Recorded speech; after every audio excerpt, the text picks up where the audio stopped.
আসসালামু আলাইকুম। Digital Bangla news ওয়ার্ল্ডে আপনাদের স্বাগতম। প্রথমে জানিয়ে দিব সংবাদ শিরোনাম, তারপরে বিস্তারিত। মির্জা ফখরুল ইসলাম নতুন রাষ্ট্রপতি হিসেবে মনোনীত। নারায়ণগঞ্জে বুলবুল হত্যার জন্য বিক্ষোভ মিছিল।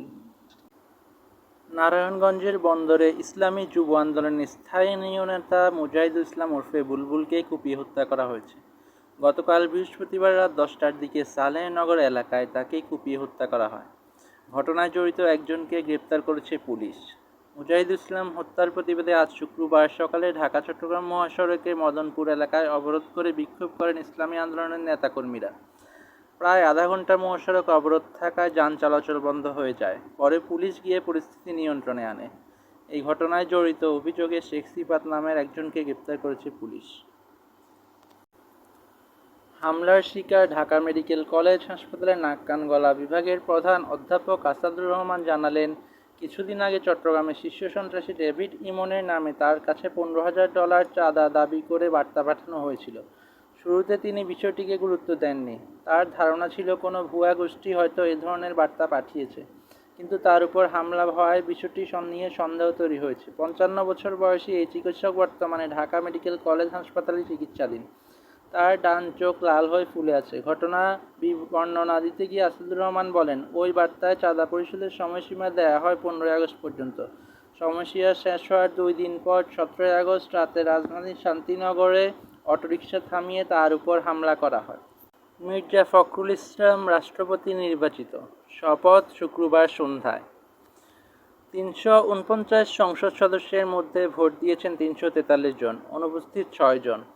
1991 সালের পর 35 বছরে আবার রাষ্ট্রপতি নির্বাচিত হলেন ভোটের মাধ্যমে।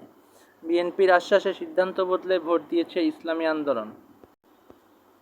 255 ভোট পেয়ে রাষ্ট্রপতি নির্বাচিত হয়েছেন বিএনপির প্রার্থী মির্জা ফখরুল ইসলাম আলমগীর। তার প্রতিদ্বন্দ্বী জামায়াতে ইসলামের নেতৃত্বাধীন 11 দলীয় ঐক্যের প্রার্থী অলি আহমদ পেয়েছেন 88 ভোট।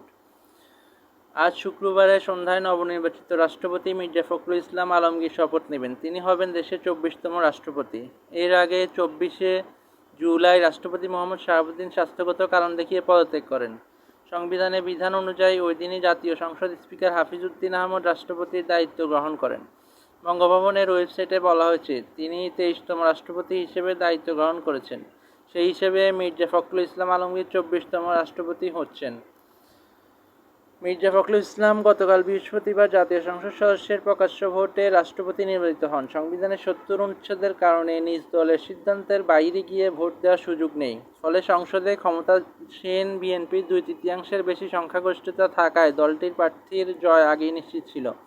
তবু প্রতিদ্বন্দ্বী থাকায় তফসিল অনুযায়ী গতকাল ভোট গ্রহণ করা হয়। এর আগে 1991 সালে সংসদীয় সরকার ব্যবস্থায় পুনঃপ্রবর্তনের পর ওই বছরই রাষ্ট্রপতি নির্বাচনে প্রথম ভোট হয়েছিল। বিএনপির ভারপ্রাপ্ত মহাসচিবের দায়িত্ব পেলেন দলের জ্যেষ্ঠ যুগ্ম মহাসচিব রুহুল কবির রিজভী।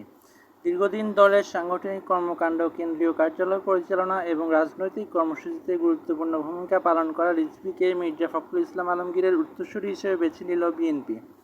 এর আগে তাকে বিএনপির সর্বোচ্চ নীতি নির্ধারণী পরিষদ জাতীয় স্থায়ী কমিটির সদস্য করা হয়। রাষ্ট্রপতি নির্বাচিত হওয়ার পর আজ বৃহস্পতিবার বিএনপির মহাসচিবের পদ থেকে লিখিতভাবে পদত্যাগ করেন মির্জা ফখরুল ইসলাম। এরপরে রিজভীকে দলের ভারপ্রাপ্ত মহাসচিবের দায়িত্ব দেওয়া হয়। এ বিষয়ে আজ সন্ধ্যায় বিএনপির পাঠানো এক সংবাদ বিবৃতিতে বলা হয়, দলীয় গঠনতন্ত্রের 7(খ)(6) ধারা অনুযায়ী জাতীয় স্থায়ী কমিটির সদস্য রুহুল কবির রিজভীকে বিএনপির ভারপ্রাপ্ত মহাসচিব হিসেবে মনোনীত করা হয়েছে। এই মনোনয়ন অবিলম্বে কার্যকর হবে। রাজধানীর বঙ্গবন্ধু এভিনিউয়ে বর্তমানে যাকে শহীদ আবরার ফাহাদ এভিনিউ বলা হয়, ভয়াবহ গ্রেনেড হামলার 22তম বার্ষিকী আজ।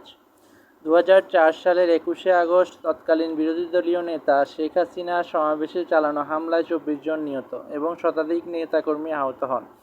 নিহত ব্যক্তিদের মধ্যে ছিলেন আওয়ামী লীগ নেত্রী আইভি রহমান। হামলার ঘটনায় করা হত্যা ও বিস্ফোরক দ্রব্য আইনের 2 মামলায় বিচারিক আদালত 2018 সালে 49 আসামিকে বিভিন্ন দণ্ড দিয়েছিলেন। তবে 2024 সালের 1 ডিসেম্বর হাইকোর্ট সেই রায় বাতিল করে সবাইকে খালাস দেন। পরের বছর রাষ্ট্রপক্ষের আপিল খারেজ করে খালাসের রায় বহাল রাখেন আপিল বিভাগ। তৎকালীন প্রধান বিচারপতি সৈয়দ রেফাত আহমেদের নেতৃত্বাধীন 6 সদস্যের আপিল বিভাগ 2025 সালের 4 সেপ্টেম্বর সর্বসম্মতভাবে ওই রায় দেন। যুক্তরাষ্ট্রের আলাস্কা অঙ্গরাজ্যের পশ্চিমাঞ্চলীয় একটি প্রত্যন্ত সামরিক রাডার স্থাপনার কাছে চার্টার বিমান বিধ্বস্ত হয়ে 8 জন নিহত হয়েছেন। গতকাল বৃহস্পতিবার মার্কিন সামরিক বাহিনীর আলাস্কা কমান্ড এই তথ্য জানিয়েছে। যুক্তরাষ্ট্রের ফেডারেল এভিয়েশন অ্যাডমিনিস্ট্রেশন এফএএ একজন মুখপাত্র জানান, আলাস্কার অ্যাঙ্করেজ ভিত্তিক air charter company security aviation পরিচালিত একটি সেনা 441 মডেলের উড়োজাহাজ স্থানীয় সময় দুপুর 12টা 15 দিকে কেপ নিউএনহ্যাম এলআরআরএস বিমানবন্দরের পশ্চিমে বিধ্বস্ত হয়। উড়োজাহাজটি অ্যাঙ্করেজ ইন্টারন্যাশনাল বিমানবন্দর থেকে ছেড়ে কেপ নিউএনহ্যামের উদ্দেশ্যে যাচ্ছিল।